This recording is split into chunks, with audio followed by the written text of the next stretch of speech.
उस्मान इंतखाबात के बाद काई कबीले का सरदार बन गया। उस्मान सरदारी साउची और दुंदार को नहीं देता, तो तुम्हारा क्या ख्याल है? पेत्रोस, जाहिर सी बात है, मतलब दुंदार साहब ने साउची को धोखा दे दिया।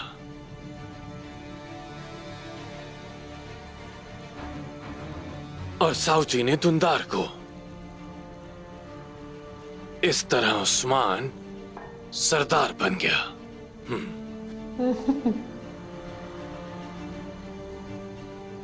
आखिर तुम क्या सोच रहे हो पेत्रोस?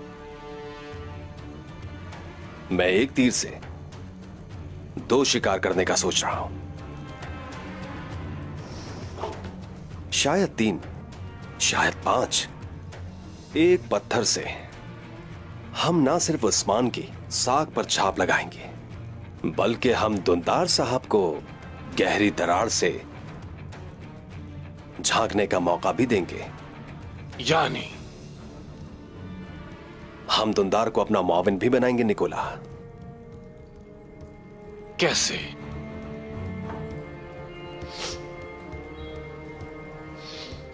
वो मेरा काम है।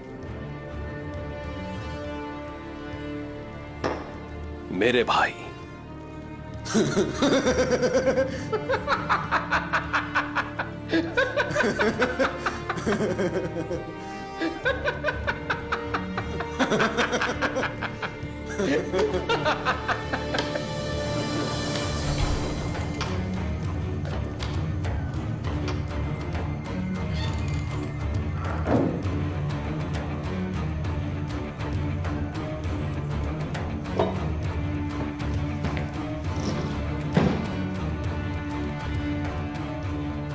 उस्मान को क्या सच में ये लोग मार सकते हैं?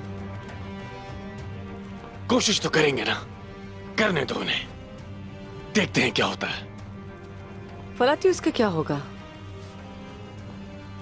क्या ये वाकई उसको भगा सकते हैं? ये तो वक्त ही बताएगा, सब्र करो।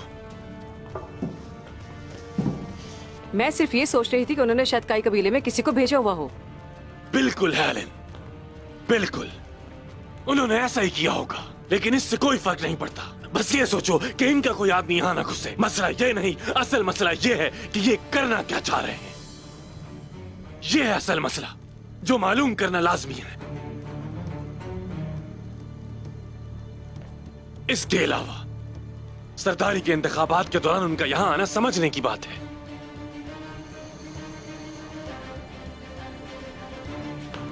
सरदारी के इंतखाबात के बाद क्या होता है हेलेन? ओहदे की तब्दीली। क्या सिर्फ ओहदे की तब्दीली होती है? जाहिर है बाकी बहुत सारी चीजें होती हैं। हाँ,